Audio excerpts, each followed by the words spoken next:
기도합니다. 주님, 우리 모두를 이처럼 사랑해 주셔서 거룩한 주일날 예배당에서 예배하는 자로 예배 드리게 해주심을 감사합니다. 주님이 흘리신 땀방울들을 사순절에 더 깊이 묵상하며 나아갑니다.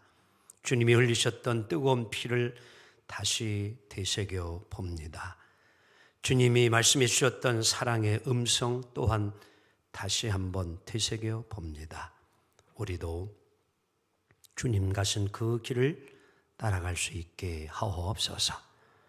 우리 믿음의 가족, 사랑하는 하늘성교회 식구들, 가정에서 또 군대에서 그리고 이제 타 지역과 해외에서 공부하기 위하여 또 직장과 주재원으로 나가 함께 예배드릴 모든 이들 이 시간 한결같은 은혜 내려 주옵시며 주님의 보호하심이 늘 저희들 위해 항상 임하게 하옵소서. 이제 말씀 듣고자 합니다. 성령 충만한 시간 되게 하옵시며 말씀을 들을 때에 치유함이 있게 하시고 희망과 소망이 임하게 하옵소서. 예수님의 이름으로 간절히 기도합니다. 아멘. 할렐루야. 오늘은 머물 때와 떠날 때를 잘 선택해야, 이런 주제로 함께 좀 말씀을 나누고자 합니다. 지난 주간에 우리 한국의 모든 사람들이 이목을 끌었던 하나의 그런 이제 사건이 있었습니다. 다름 아닌 이제 우리 윤석열 검찰총장이 이제 대검찰청 1층 현관에서 지난 4일 오후 2시에 이제 사퇴를 하게 됐습니다. 수많은 사진이 많았는데 고민하다 저 사진을 제가 택해봤습니다. 왜냐하면 생각들이 다 다르기 때문에 검색하고 윤석열이라는 인물을 검색을 딱 들어가니까 저 그림이 올라와 있어. 이게 가장 평범하겠다 해서 저 사진을 한번 택해봤습니다. 2년이라는 임기의 보장이 되어 있지만 4개월을 앞두고 전격 사퇴를 하게 됐습니다. 다 아시겠지만 혹이나 또 듣지 못한 분이 있어서 잠깐 짧게 그 전문을 좀 소개하고자 합니다. 제가 사퇴하는 건 아닙니다. 저는 오늘 총장직을 사직하려 합니다. 이 나라를 지탱해온 헌법 정신과 법치 시스템이 파괴되고 있습니다. 그 피해는 고스란히 국민들에게 다 돌아갈 것입니다. 저는 이 사회가 어렵게 쌓아올린 정의와 상식이 무너지는 것을 더는 볼 수 없습니다. 다 같이 시작. 검찰에서 제가 할 일은 이제 여기까지입니다. 계속 이어서 말씀을 드리겠습니다. 그러나 제가 지금까지 해온 것과 마찬가지로 앞으로도 어떤 위치에 있든지 나는 자유민주주의를 지키고 국민을 보호하기 위해서 힘을 다하겠습니다. 그동안 저를 응원해 주시고 지지해 주신 모든 분들, 그리고 제게 날선 비판을 해주신 모든 분들께 감사드립니다. 이렇게 퇴임사를 마무리했습니다. 총장의 퇴임에 대한 해석은 사람들마다 각각 의견이 분분합니다. 저도 저 나름대로의 생각은 있지만 그것은 접어두고자 합니다. 여러분들 생각, 각자에게 해석은 맡기고 싶습니다. 살다 보면 다 내려놓고 훌쩍 어디론가 떠나고 싶은 때가 있습니다. 왜? 너무 힘들어서 혹은 너무 답답해서 떠나버리고 싶을 때가 있습니다. 마치 열심히 일한 당신 떠나라, 그리고 박수 칠 때 떠나라 라는 카피 문구처럼 정말 떠나고 싶을 때가 있습니다. 사실 이 성공적인 인생을 살기 위해서는 우리는요, 이 떠나는 것을 잘해야 합니다. 떠나야 할 때 잘 떠나야 합니다. 떠나야 할 때 떠나지 못하고 그만두어야 할 때 그만두지 못하면 문제가 생기기도 합니다. 그리하게 되어지면 후회하게 되어지고요, 아프기도 하고 실패하기도 합니다. 하지만 문제는 언제나 뭐예요? 타이밍이에요. 언제 떠나야 하는지, 그리고 언제 그만두어야 하는지, 그 타이밍, 그 시점이 중요합니다. 오늘 본문에 나오는 사도 바울이라는 인물은요, 훌쩍 쉽게 잘 떠나며 살았던 분이에요. 바울은요, 선교 여행을 하면서 한 곳에 오래 그렇게 머무른 적이 많지 않습니다. 많은 지역에 복음을 전하면서 많은 교회를 세웠지만도 어디서든 오래 머물지 않았어요. 짧게는 몇 주, 길면 몇 개월이었습니다. 그러나 그가 이러한 떠남의 삶에는 개인 스스로 혼자 결단하고 떠나지 아니하고 항상 뭐예요? 하나님이 떠나라고 할 때에 떠났고 다른 곳으로 가게 된 것입니다. 감사한 것은 사도 바울이 몇 주이든지 몇 달이든지 그곳에 가서 복음을 전하였을 때에 놀랍게도 그 지역마다 교회가 잘 세워졌고 복음이 잘 이루어지고 훌륭한 교회들이 세워졌다라고 하는 것입니다. 몇 주가 있었느냐, 몇 개월이 몇 년 있었느냐, 그건 중요하지 않았어요. 하나님의 은혜로 짧든 길든 그가 머물렀던 곳에는 교회들이 아름답게 세워졌다는 것입니다. 고린도에서 바울의 복음의 사역은 1년 6개월이었습니다.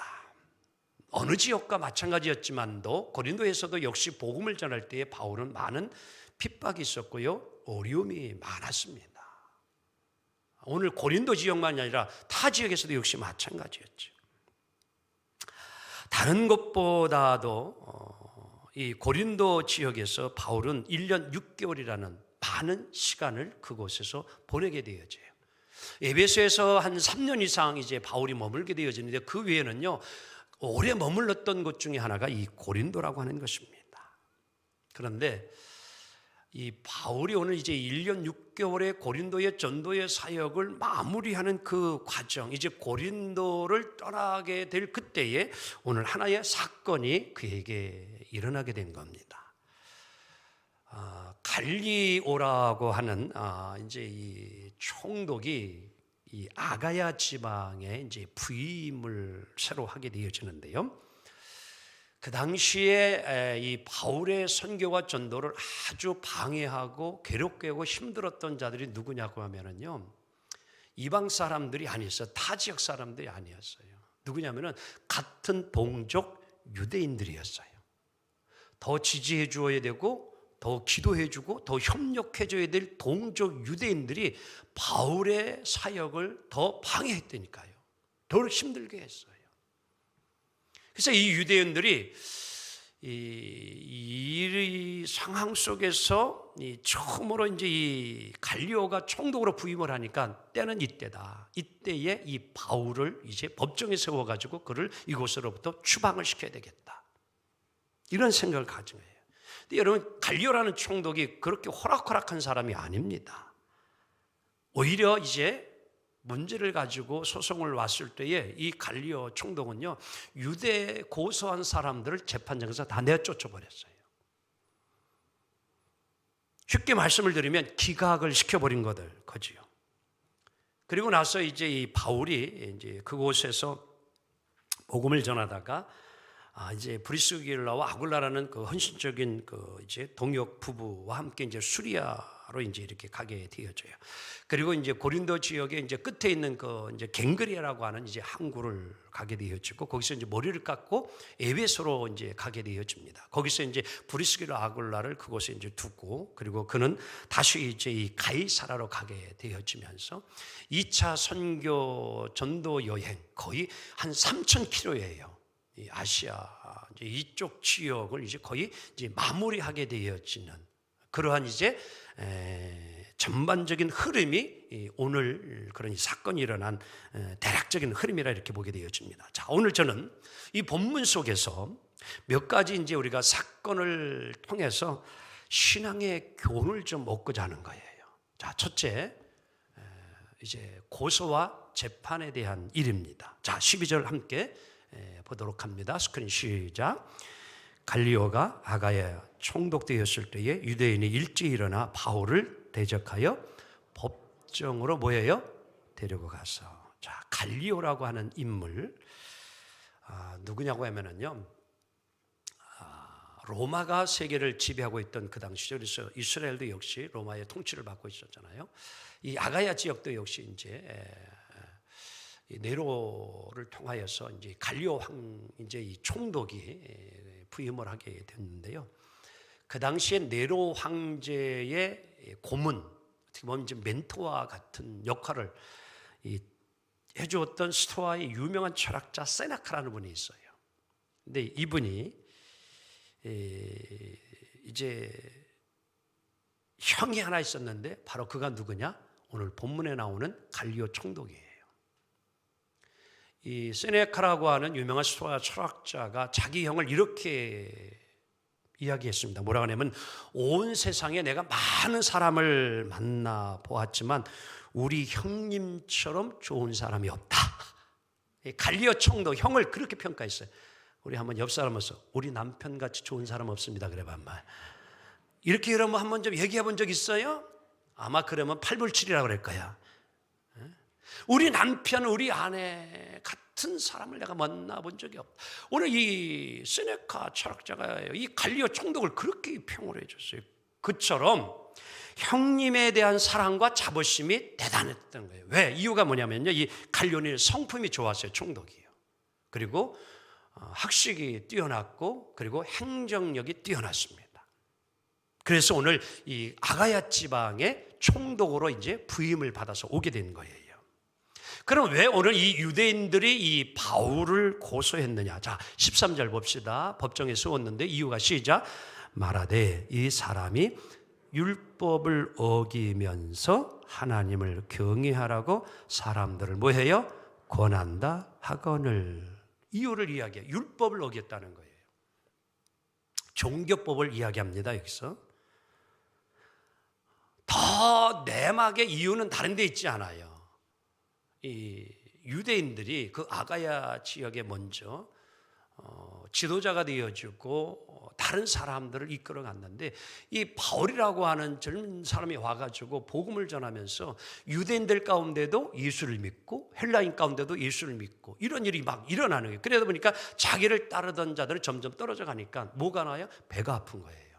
시기와 질투심이 있는 거예요. 그래서 내어쫓고자. 우리나라도 그렇지요.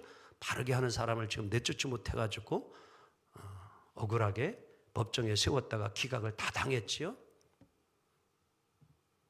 우리는 이제 이 말씀을 통해서도 우리가 영적으로 우리가 삶을 살펴볼 수 있는 거예요. 오늘 이 갈리오 총독이 이런 유대인들이 종교적인 문제를 가지고 세상적인 법정에 왔을 때에 그들에게 이렇게 이제 판결을 합니다. 유대인 여러분들이요, 오늘 당신들이 고소한 이 바울을 내가 보니까 부정을 저지른 일도 없다. 악을 행한 것도 없다. 불법을 행한 것도 없다. 그런 일이 있었다면 내가 오늘 여기서 재판을 하겠지만, 내가 볼 때에 이것은 여러분들 종교적인 관계로 서로 명칭이나 호칭이나 언어 이런 문제가 되어지고 율법에 관한 것이기 때문에 이거는 너희들이 알아서 처리하라.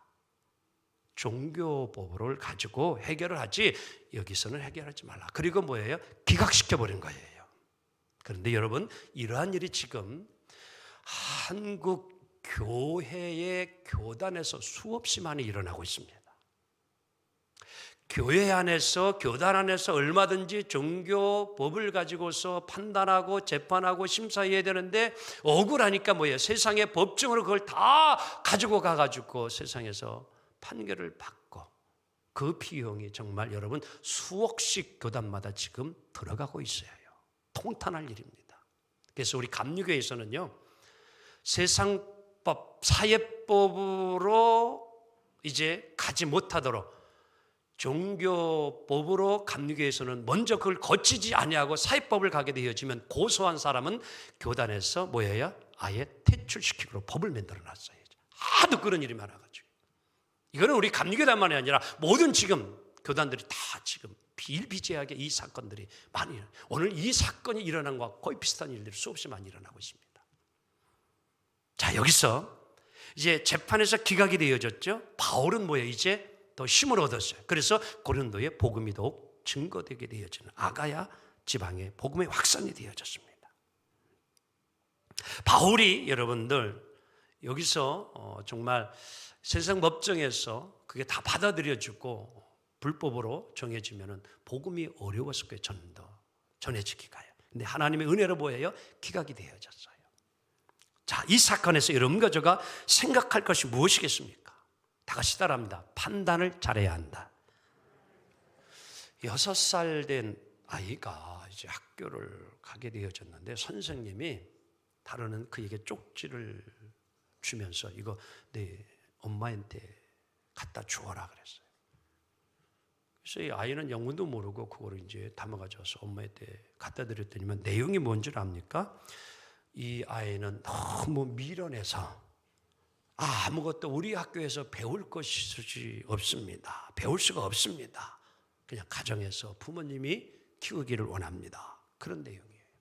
여러분, 그러면 이 아이가 누구인 줄 알아요? 너무 미련해가지고 학교에서 가르칠 수 없다고 했던 이 아이가 누구냐? 다름 아닌 세계에서도 가장 유명한 발명왕인 토마스 에디슨이라는 아이였어요. 선생님이 판단을 잘했습니까? 못했습니까? 못했지요. 여러분, 우리는 남을 판단할 때 조심해야 돼요. 하나님은 외모를 보지 아니하시고 중심을 보신다고 말씀했습니다. 예수님께서도 말씀했어요. 너희가 남을 판단을 받지 않으려고 하던 남을 판단하지 말아라. 너희가 남을 판단하면 그를 판단한 만큼 너도 판단을 받을 거고, 내가 다른 사람을 막 저울질해 버리면 너도 그만큼 저울짐을 당하게 될 것이다 라고 예수님이 말씀했어요. 여러분, 남을 판단할 때에 여러분들 이렇게 자꾸 아래로 내려뜨리고 좋지 않게 말하는 경우는 왜 그런 줄 압니까? 심리적인 이유가 있는데 그것은 시기심 때문에 그래요. 그리고 자신의 열등의식이 깔려있기 때문입니다. 바라옵기는 여러분 시기심 버리기 원합니다. 열등감은 이겨내기를 원합니다. 극복해야 돼요. 우리가 살면서 중요한 것이 하나 있는데 인간관계예요. 사람과의 관계를 잘 맺으면요 웃을 일이 많아요. 사람과의 관계가 나빠지면 울 일이 많아요. 우리 한번 옆 사람 봐봐요. 관계를 맺을 만한가 안 맺을 만한가. 여러분, 사람 잘못 만나가지고 여러분 사업 망친 사람이 한둘입니까? 또 좋은 사람 만나서 망할 사업이, 일어난 사업이 있지 않습니까? 인간관계가 이렇게 중요한 거예요. 사랑하는 성도 여러분, 누군가를 만날 때 선입견, 시기심 버리시고 남이 잘 되면 좀 기뻐해 주기 원합니다. 칭찬해 주기 원합니다. 남이 잘 되면 배합하지 말고, 우리나라 속담이 좀 잘못됐어요. 난 사촌이 땅을 사면 뭐가 아파? 아니, 사촌이 땅 사면 좋아야지 왜 배가 아파요? 우리 아들이 땅 사도 배가 아플까요? 아들이 아파트 당첨돼도 배가 아플까요? 좋아하잖아요. LH 직원들 같이 그러면 안 되겠지만, 여러분 좀 남이 잘 되면요 칭찬해 주고 함께 기뻐해 주세요. 시기 질투하지 마시고. 옆 사람에게 한번 연습해 봅니다. 잘 돼서 축하합니다. 아멘. 그래. 여러분과 제가 그렇게 살 때에 우리들에게도 하나님의 은혜와 여러분 축복을 주시지 않겠습니까? 좀 그렇게 살아야지요. 그저 고소하기를 원하고 그저 소송이나 걸기를 좋아하는 이 삶을 하나님이 그렇게 기뻐하시겠느냐는 거죠. 아닙니다. 오늘 우리는 좀 여기서 깨닫기를 원합니다. 생명을 살리는 복음을 전하는 일에 힘쓰는 바울 칭찬해주고 격려해주고 좀 후원을 해줘야 되는 게 같은 유대인 동족들이 해야 할 일이지. 고소하고 재판이나 걸고. 우리의 삶을 다시 한번 좀 정리해 보기를 원합니다. 여러분, 이웃과의 관계가 좋아야 행복할 줄 믿습니다. 두 번째, 이제 겐그레아에서의 사도 바울의 소원과 머리 깎는 일이에요. 18절 봅시다. 시작. 바울은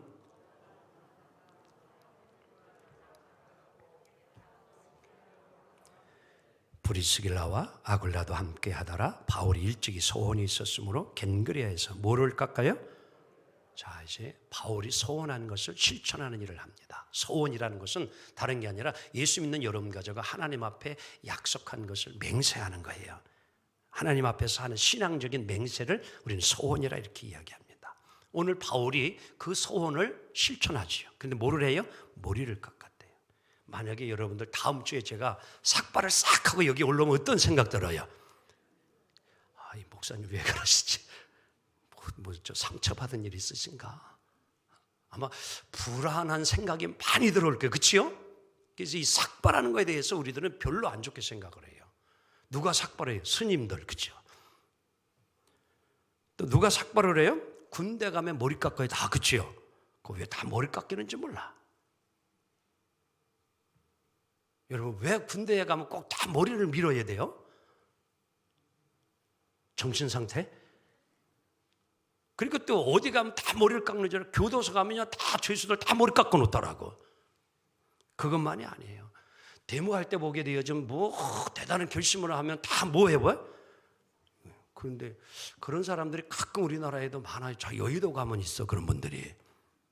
여의도 가면은 그 국회의원들이 어떤 때 보게 되면 막 머리를 막 삭발을 하더라고요.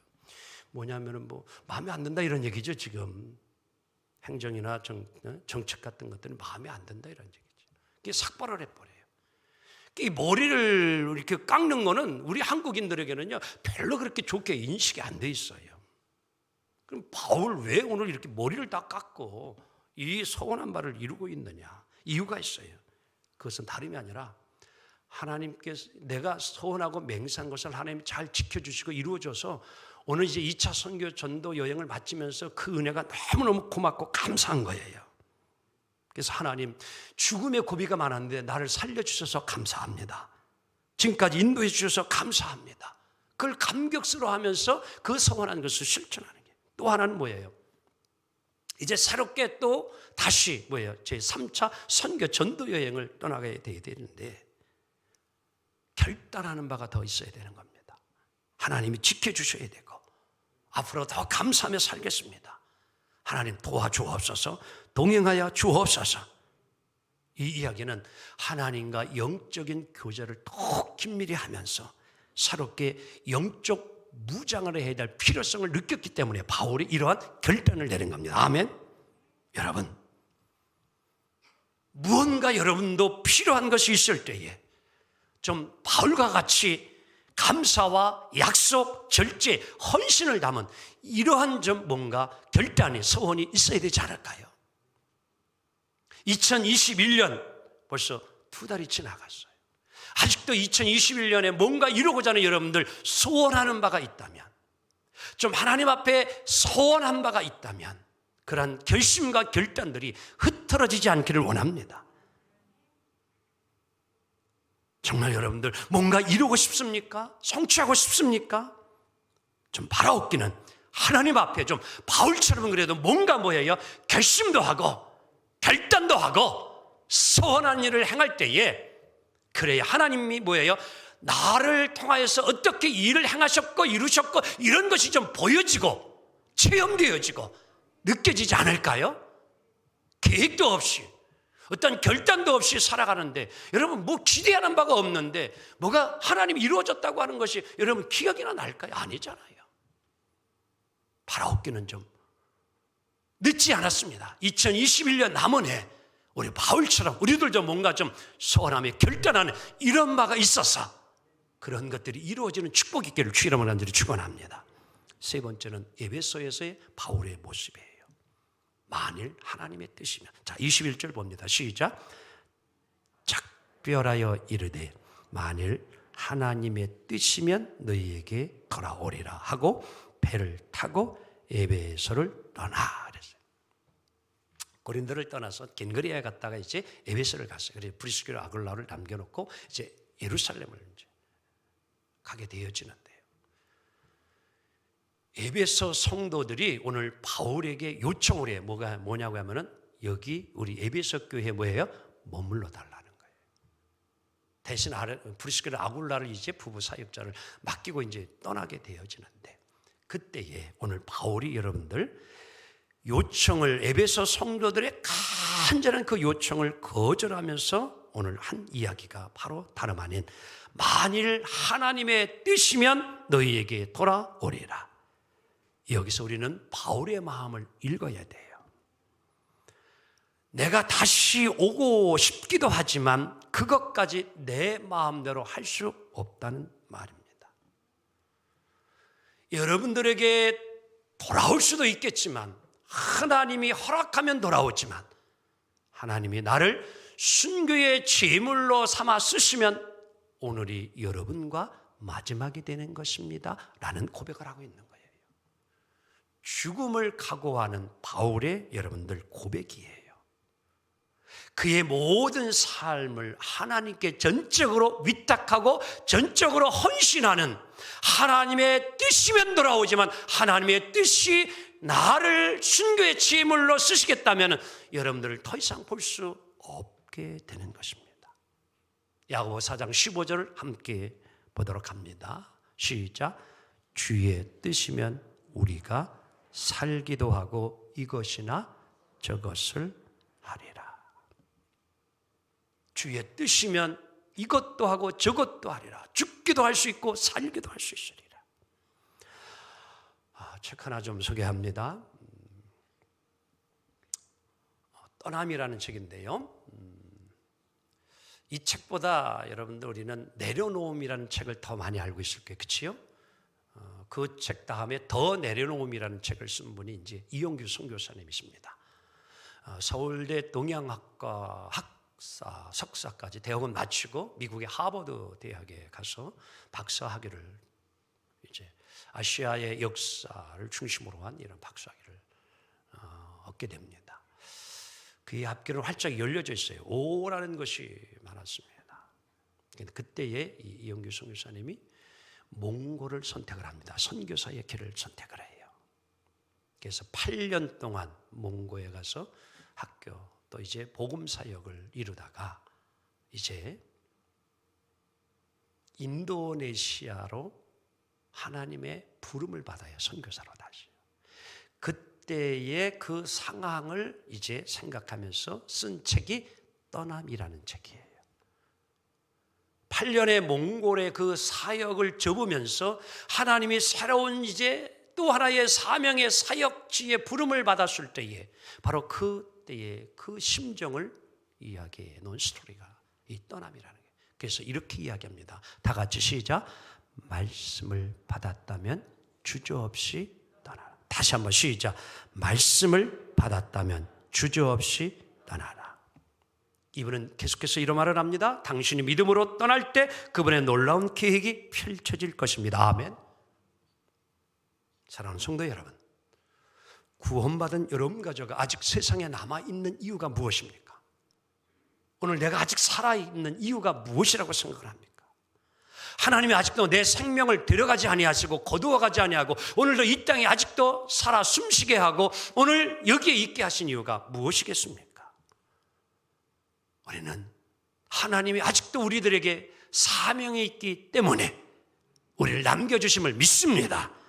여러분, 사명을 알아야 왜 사는지, 무엇 때문에 살아야 하는지를 알 수 있어요.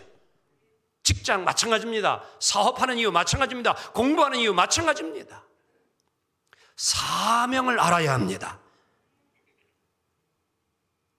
우리는 누굽니까? 성도는, 그리스도인은 하나님이 주관하시는 사람이에요. 하나님이 이끄는 사람이에요. 그러하기에 오늘 우리는 잊지 말아야 됩니다. 오늘 하나님께서 왜 나를 이 직장을 다니게 하는지, 왜 이 사업을 하는지 그것을 알아야 돼요. 그리고 오늘 왜 하나님이 이 사람을 만나게 하는지 알아야 합니다. 그걸 알아야, 그걸 깨달아야 바로 사명을 깨달아야 그때 떠날 수 있는 거예요. 자, 오늘 말씀의 이제 결론이에요. 언제 떠나야 합니까? 언제 그만둬야 합니까? 사명을 다했을 때에 우리는 그 자리를 떠나면 됩니다. 그래서 주님이 떠나게 하실 때 그때 떠나면 됩니다. 하지만 주님이 머무르라고 하는 그 순간에 떠나면 안 됩니다. 아직 해야 할 일이 있을 때에, 더 있어야 될 때, 힘들어도 남아야 되고 어려워도 남아야 되고 고통이 있어도 극복하며 머물러라 주님이 말씀하면 머물러야 합니다. 그리고 끝까지 사명을 감당해야 합니다. 그리고 사명이 다 되었다고 주님이 명령하면 이제는 떠나야 될 때라고 주님 말씀해 주시고 주님 알려주시면 그때 떠나면 됩니다. 왜? 하나님은 정확한 타이밍을 누구보다도 잘 아시고 계시는 전지하신 하나님이시기 때문입니다. 하나님은 여러분 가정의 삶의 모든 출입을 아시는 하나님이심을 믿습니다. 사랑하는 성도 여러분, 성공적인 인생을 살기를 원하십니까? 하나님의 이끄심에 순종하며 아멘하며 살기를 원합니다. 구름기둥과 불기둥으로 이끌었던 이스라엘의 역사의 주관자가 되신 하나님이 오늘 여러분 가정의 출입을 이끄시고 인도해 주시리라 믿습니다. 절대로 내 마음대로 하지 마시고 나 하고 싶은 대로도 하지 마시고 하나님의 이끄심대로 따라가기 원합니다. 그래야 후회하지 않습니다. 그래야 성공합니다. 그래야 합력하여 선을 이루게 됩니다. 바라옵기는 2021년 하나님의 뜻을 이루는 축복의 한 해가 되기를 소망합니다. 여러분의 삶 속에 하나님의 뜻이 이루어지기를 원합니다. 여러분의 가정에 하나님의 뜻이 이루어지기를 원합니다. 여러분의 직장에 하나님의 뜻이 이루어지기를 주님의 이름으로 축원합니다. 기도합니다. 정확한 때를, 정확한 타이밍을 잘 아시는 주님, 절대로 내 마음대로 하지 말고 내 하고 싶은 대로도 하지 말게 하시고 오직 주님의 이끄심에 순종하며 살게 하옵소서. 그 삶 속에서 하나님의 뜻을 이루어 영광 돌리게 하시고 우리의 삶이 행복하고 성공되게 하옵시며 선을 이루게 하옵소서. 예수님의 이름을 간절히 기도합니다. 아멘.